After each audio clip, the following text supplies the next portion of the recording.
you, and she thought that she ought to be able to get it done, but she didn't have standing, the court said.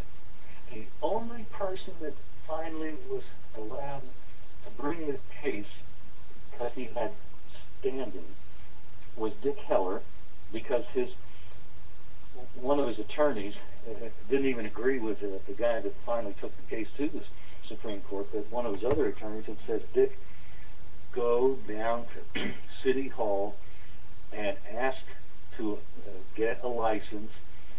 They're going to turn you down, and try to get it in writing, which he did.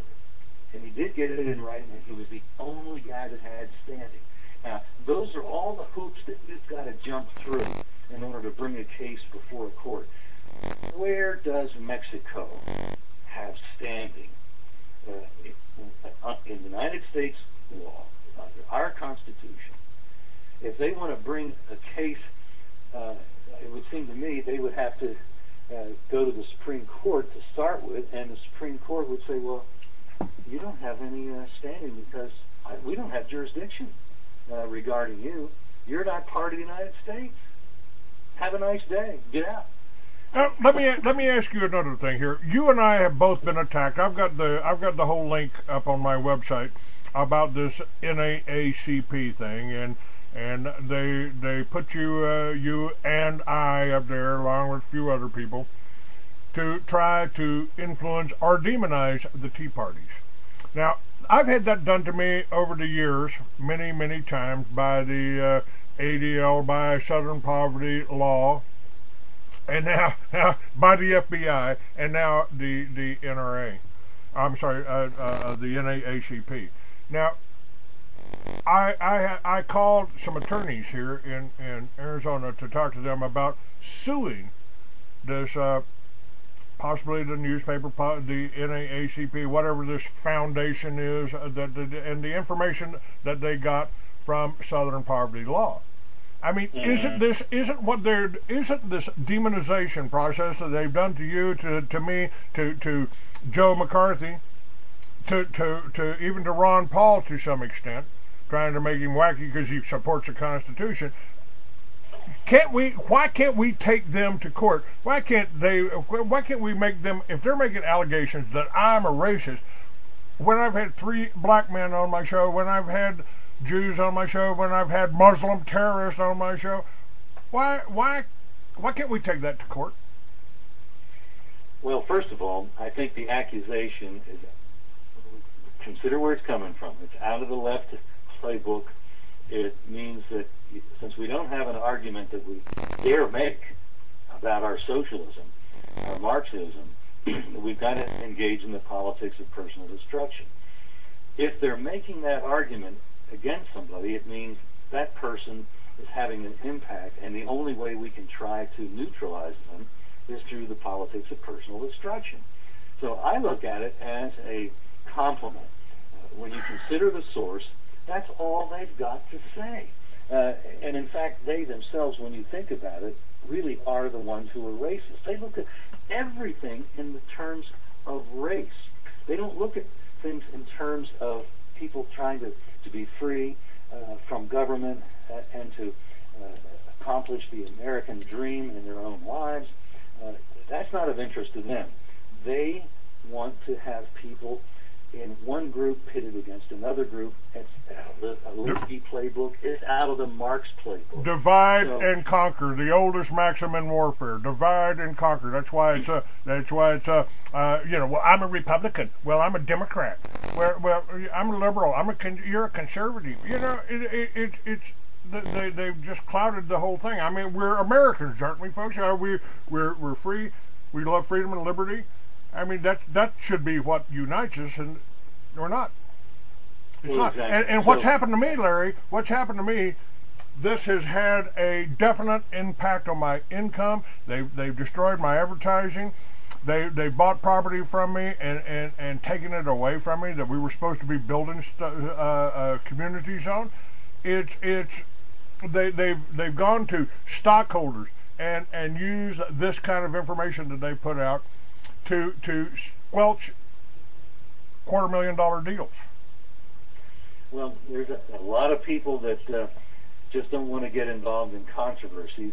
Most Americans want to just go about their lives, and they're not particularly interested in confrontation. And that's the advantage that the left has, because they're all about confrontation. And as long as the rest of us shy away from it, the left continues to push in the direction that they want to go. The pity is that the courts have so interpreted the law that when the left comes against somebody who's a public figure, and you're almost by definition a public figure if they have attacked you, then there's really very little you can do in a court of law, because that's going to be considered protected speech, and they can say whatever they want, unless you can show that they absolutely, knowingly concocted a lie, which is a difficult thing to show, because now you're having to get inside their head and show what they intended to do. That is a difficulty, because they say, well, Clay started the militia. You know, Clay went to a Tea Party meeting. Yeah, well, yeah, I did that. Yeah, you know, sure. but somehow that's portrayed to be a bad thing. Well, I take it as a badge of honor, and when these folks make those kinds of allegations, I just say, well, evidently you don't have anything to talk about. You haven't answered the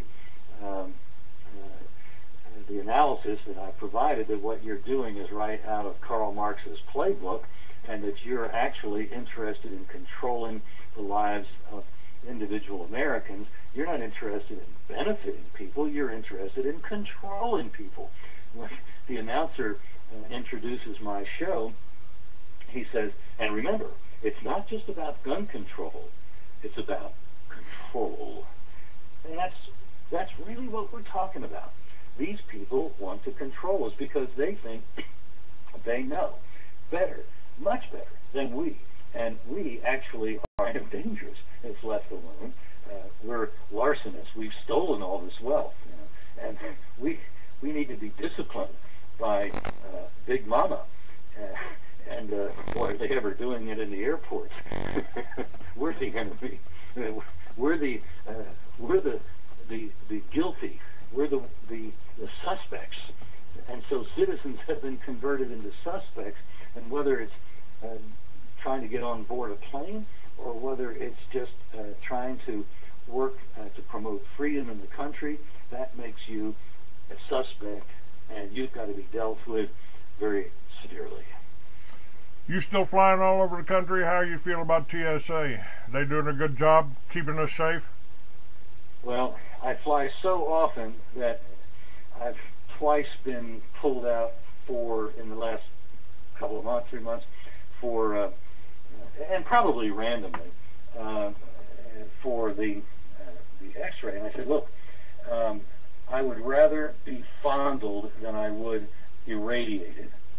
And so I opt out and go for the pat-down, because I am concerned about the radiation. And these people don't care. Michael Chertoff, former Secretary of Homeland Security, was the lobbyist that sold these backscatter X-rays to the government, even though there's a machine in use in the Netherlands that uses radio waves, not X-rays. The X-rays are dangerous, and they can accumulate, and these are low dose, but they mainly hit the skin and subcutaneous layers and can cause real problems. And the Dutch have been using this radio wave, which has no side effects, and it produces an image that's kind of like a mannequin. It's not the pornography that the current system is using. So they have an alternative, and one of the other alternatives, and I wrote to my local airport authority and I said, fire the TSA. Let the airlines take care of security. Let them use these Dutch machines and have them use profiling, for goodness sakes. Look for behavior. Look for who's a Muslim. Those are the only criteria that ought to be involved. Somebody that's behaving suspiciously. Somebody that's dressed as a Muslim, good. Give him some extra. Pat him down.